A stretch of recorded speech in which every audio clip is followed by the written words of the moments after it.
زوجہ تھکاوٹ کی وجہ سے شوہر کو قریب آنے سے منع کر سکتی ہے۔ اگر گھر کے کام کاج کی وجہ سے، تھکاوٹ کی وجہ سے عورت اپنے شوہر کو قریب نہ آنے دے تو کیا ایسا کرنا بھی گناہ ہوگا؟ یہ مسئلہ اگرچہ حیا کے خلاف ہے، اور میں خاتون کا نام بھی اناؤنس نہیں کرنا چاہ رہا جنہوں نے پوچھا ہے، تو حیا کے خلاف ہے مسئلہ، لیکن یہ بہت زیادہ پوچھا جاتا ہے اور اس میں بہت سارے گھرانے مبتلا ہیں، اس لیے میں بیان کر رہا ہوں۔ اور حدیث میں اس میں بہت واضح احکام ملتے ہیں۔ آپ صلی اللہ علیہ وسلم نے فرمایا جو عورت شوہر کو قریب نہ آنے دے اور شوہر اس کی وجہ سے ناراض ہو کے سو جائے تو اس عورت پر پوری رات فرشتے لعنت کرتے ہیں۔ بہت شدید وعید ہے۔ وجہ اس کی ظاہر ہے کہ اللہ نے مرد میں یہ سیکشول ڈیزائرز بہت زیادہ رکھی ہیں۔ اگر عورت اپنے شوہر کا اس معاملے میں ساتھ نہیں دے گی تو مرد کے قدم جائیں گے گناہوں کی طرف۔ وہ دفتر میں لڑکیوں کو دیکھے گا، وہ ٹھرکی بنے گا جو کہ بن رہے ہیں آج کل۔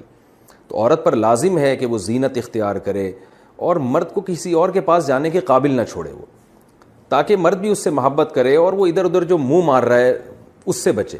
دیکھیں یورپ میں تو اس کو جرم سمجھا جاتا ہے کہ بیوی کی پرمیشن کے بغیر شوہر اس کے پاس چلا جائے، وہ جرم سمجھتے ہیں۔ وجہ اس کی ہے کہ ان کے ہاں بے حیائی کو اتنا بڑا جرم ہی نہیں ہے۔ وہ اگر مرد کل دن میں کسی اور کے پاس چلا جائے تو وہ اس کو اتنا سیریس نہیں لیتے۔ اسلام میں تو یہ بہت بڑا جرم ہے کہ آپ کے لیے اللہ نے جس زوجہ کو بنایا آپ اس کے علاوہ کسی اور کے پاس کیوں جا رہے ہیں۔ تو یہ حکمت اس وقت تک حاصل نہیں ہو سکتی جب کہ عورت اس میں اپنے مفاد پر شوہر کے مفاد اور شریعت کے مفاد کو ترجیح نہ دے۔ تو جب تک عورت کو کوئی بیماری نہ ہو، ہاں بیماری ہے تو ایک الگ بات ہے، عورت اگر بیمار نہ ہو تو اس کے لیے جائز نہیں ہے کہ وہ اپنے شوہر کو اپنے قریب آنے سے روک دے۔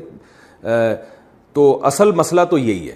لیکن شوہر کو بھی بہرحال یہ چاہیے کہ اگر اس پہ بہت زیادہ غلبہ نہیں ہے اور اسے گناہ کا خطرہ نہیں ہے اور وہ یہ سمجھ رہا ہے کہ زوجہ کام کاج کی وجہ سے بہت زیادہ تھک گئی ہے، اس کی نیند میں بہت خرابی ہوگی، تو شوہر کے لیے بہرحال اخلاقیات کا تقاضا یہ ہے کہ کہیں بھاگی نہیں جا رہی ہے، زندگی بھر آپ کے ساتھ ہی ہے، تو تھوڑا سا اپنی خواہش کو آپ کنٹرول کر لیں۔ اخلاقیات کا تقاضا ہے۔ قانون تو ایسے موقع پہ شوہر کا ساتھ دے گا، اسلامی قانون عورت کو برا کہے گا، لیکن اخلاقیات بھی کوئی چیز ہوتی ہیں، بھئی آج کے بجائے صبر کر لو تو اور اپنے آپ کو کنٹرول کر لو۔ تو کبھی کبھار اگر ایسا ہوتا ہے تو شوہر کو چاہیے کہ وہ اخلاقیات کا مظاہرہ کرے اور بیوی کو مجبور نہ کرے۔ لیکن بہرحال قانون یہی ہے کہ عورت کے لیے اپنے آپ کو روکنا جائز نہیں ہے، کیونکہ اس میں عورت کا کوئی خاص نقصان بھی نہیں ہوتا، انرجی تو مرد کی یوٹیلائز ہوتی ہے بہت زیادہ۔ تو عورت جس کا زیادہ نقصان نہیں ہو رہا اور مرد جس کا بیڑا غرق ہونے کا خطرہ ہے، اس کی نیند خراب ہو سکتی ہے رات کی اور پھر اگلے دن اس کو گناہ کا خطرہ ہے۔ جب انسان کی ڈیزائرز پوری نہیں ہوتی وہ تو بعض دفعہ درندہ بن جاتا ہے۔ یہ جو آج کل اتنے واقعات ہو رہے ہیں ریپ کے اور جو قتل کے واقعات ہو رہے ہیں اور یہ جو بدماشیاں پھیل رہی ہیں، یہ زیادہ تر انہی لوگوں کی ہے جن کی یہ حلال طریقے سے خواہش پوری نہیں ہو رہی اور وہ مطمئن نہیں ہو پا رہے، تو وہ پھر اس طرح کی حرام کاریوں کی طرف جاتے ہیں۔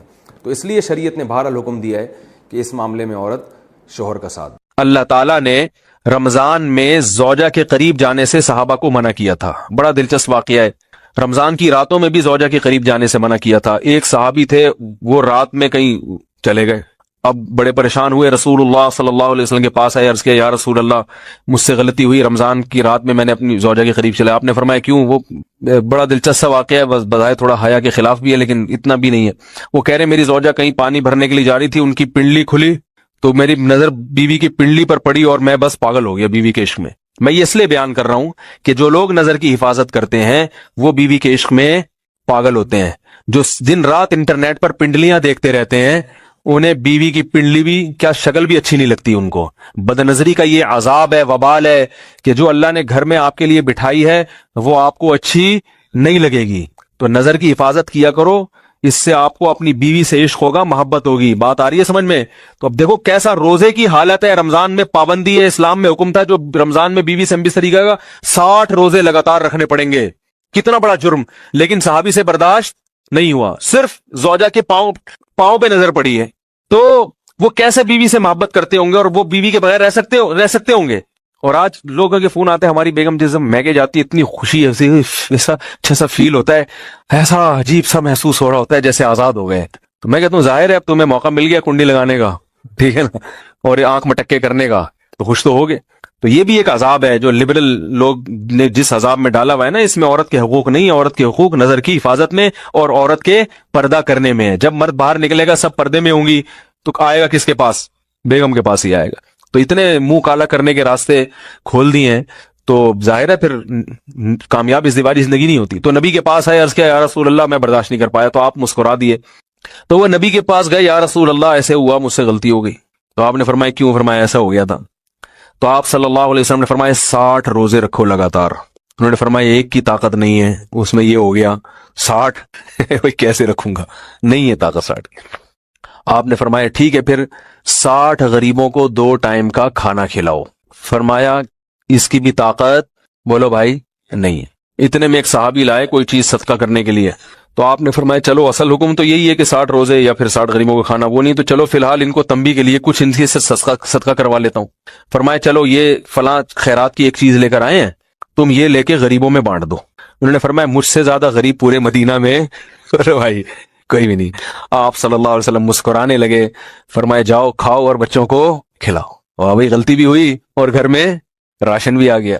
تو اس کے بعد قرآن کی آیت نازل ہوئی کہ احل لکم لیلۃ الصیام الرفث الی نسائکم ہن لباس لکم وانتم لباس لہن علم اللہ انکم کنتم تختانون انفسکم فتاب علیکم وعفى عنکم فالآن باشروہن وابتغوا ما کتب اللہ لکم.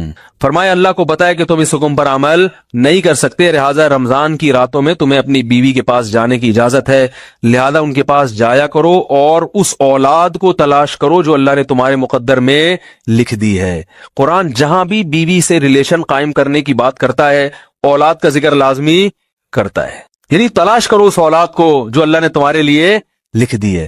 ما کتب اللہ لکم، ما کتب اللہ علیکم نہیں ہے. علا کا مطلب تمہارے خلاف، لکم کا مطلب تمہارے فائدے کے لیے. لام عربی میں نفع کے لیے آتا ہے، علا عربی میں ضرر اور نقصان کے لیے آتا ہے. فرمایا یہ نہیں کہ اس اولاد کو تلاش کرو جو بطور پینلٹی کے اللہ نے تمہارے متھے لگا دی ہے، جو اللہ نے تمہارے فائدے کے لیے لکھ دی ہے. اس سے پتہ چلتا ہے اسلام اولاد کی کثرت پہ کس قدر حریص ہے. بات آ رہی ہے اور بھی اس بارے میں آیتیں ہیں قرآن مجید کی، مگر میں اب زیادہ تفصیل میں نہیں جاؤں گا. کچھ آیتیں رہ گئی ہیں، کچھ احادیث رہ گئی ہیں، تو وہ انشاءاللہ پھر اگلے. حاملہ عورت کے لیے روزے کا حکم. اچھا بھائی، حاملہ عورت کو اگر روزہ مشکل لگ رہا ہو تو وہ روزہ رکھے گی یا نہیں؟ اگر وہ روزہ رکھے اور پھر صبح 10 بجے کے قریب روزہ توڑ دے تو اس پر قضا لازم ہے یا کفارہ؟ محمد شہباز کراچی سے.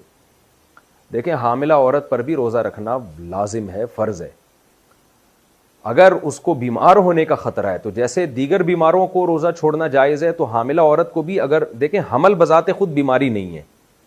جو عورتیں بچوں کو فیڈ کراتی ہیں وہ بھی روزہ نہیں چھوڑ سکتی، کیونکہ فیڈ کرانا کوئی بیماری نہیں ہے، یا پریگنینسی کوئی بیماری نہیں ہے. ہاں پریگنینسی میں کسی خاص خاتون کو یہ خطرہ ہو کہ میں نے روزہ رکھا تو بیمار ہو جاؤں گی، غالب گمان ہو، صرف وہم نہ ہو، یا کوئی خاتون فیڈ کرا رہی ہیں ان کو غالب گمان ہو کہ مجھے چکر آئیں گے اور میں بیمار ہونے کا خطرہ ہے، یا چکر آتی ہیں اتنی کمزوری سے گرنے کا خطرہ ہو جاتا ہے ان کو، تو واقعی ایسا خطرہ ہو، یا خود کو تو یہ خطرہ نہ ہو لیکن فیڈ کرانے والی عورت کو یہ خطرہ ہو کہ میں نے اگر روزہ رکھا تو میں فیڈ ہی نہیں کرا سکتی، دودھ ہی نہیں اترے گا سینے میں، جس سے بچے کا نقصان ہو جائے گا. تو اس کنڈیشن میں تو فیڈ کرانے والی عورت روزہ چھوڑ سکتی ہے. اسی طرح پریگنینسی والی خاتون اس کنڈیشن میں تو روزہ چھوڑ سکتی ہیں. ادروائز پریگنینسی میں بھی روزہ نہیں چھوڑنا جائز اور فیڈ کرانے والی عورت کے لیے بھی روزہ چھوڑنا حرام ہے. تو اگر یہ خاتون یہ سمجھتی ہیں، خود نہیں سمجھیں بلکہ ڈاکٹروں سے مشورہ کر لیں، اور ایک ڈاکٹر سے نہیں 2-3 ڈاکٹروں سے، اور پھر اپنی رائے قائم کریں کہ اگر ان کو واقعی روزہ رکھنے میں اتنی ویکنیس ہو جاتی ہے کہ ان کے لیے روزہ گزارنا مشکل تو سبھی کے لیے ہوتا ہے، یعنی روزہ گزارنے میں بیمار ہونے کا خطرہ ہے ان کو، تو پھر یہ روزہ چھوڑ سکتی ہیں. یا پریگنینسی میں روزہ رکھنے کے بعد طبیعت خراب ہو گئی ہے اور روزہ توڑنا پڑ رہا ہے طبیعت خراب ہونے کی وجہ سے، تو پھر روزہ توڑ سکتی ہیں یہ. لیکن ویسے پریگنینسی میں جو ہے نا بہت سی خواتین رکھتی ہیں روزہ، مغرب سے لے کے سحری تک کھاتی رہیں، کس نے منع کیا ہے؟ کیا روزے میں پرفیوم لگا سکتے ہیں؟ روزے میں پرفیوم لگانا صحیح ہے یا نہیں؟ نیز سر درد کی دوا روزے میں سونگھنا صحیح ہے یا نہیں؟ آصف علی دبئی سے. پرفیوم لگانے میں کوئی حرج نہیں ہے. ہاں ناک کی طرف کر کے نہ لگائیں کہ ناک میں اس کے ذرات داخل ہو جائیں آپ کے، جان بوجھ کر اس کو سونگھنا، یعنی اس کے جو الکوہلک ذرات ہیں ان کو کھینچنا. جب آپ نے لگا دیا پرفیوم تو پھر اس کی خوشبو آتی رہے، اس میں کوئی حرج نہیں ہے. تو باقی مسئلہ یہ ہے کہ سر درد کی دوا سونگھنا، تو سونگھنے میں اگر پراپر ذرات ہیں جو اڑ کے آپ کی ناک کے اندر جا رہے ہیں، اس کو کوئی دھواں وغیرہ یا کوئی کیا کہتے ہیں ایسی کوئی چیز نکلتی ہوئی نظر آ رہی ہے اس کو سونگھنے میں، پھر تو روزہ ٹوٹ جائے گا. ادروائز صرف خوشبو کی حد تک، اس کے اندر کوئی اسمیل ہے خاص قسم کی، تو صرف اس کو سونگھنے سے روزہ نہیں ٹوٹتا. ہوا سے مٹی حلق میں چلی گئی تو روزے کا حکم. میرے حلق میں مٹی اڑ کر چلی گئی تو کیا میرا روزہ ٹوٹ گیا؟ حمزہ رشید کراچی سے. نہیں جی، روزہ نہیں ٹوٹا. گرد و غبار سے روزہ نہیں ٹوٹتا. ہاں، گرد و غبار میں جائیں آپ باقاعدہ اس کو اس نیت سے سونگھیں گے میرے حلق میں مٹی جائے تو پھر روزہ ٹوٹ جائے گا. خود سے جو مٹی جا رہی ہے چلنے پھرنے میں تو ان سے روزہ نہیں ٹوٹتا. مٹی چلی گئی، تنکا چلا گیا، اس طرح کی جو چیزیں گرد و غبار میں جا رہی ہوتی ہیں حلق میں، ان سے روزہ نہیں ٹوٹتا.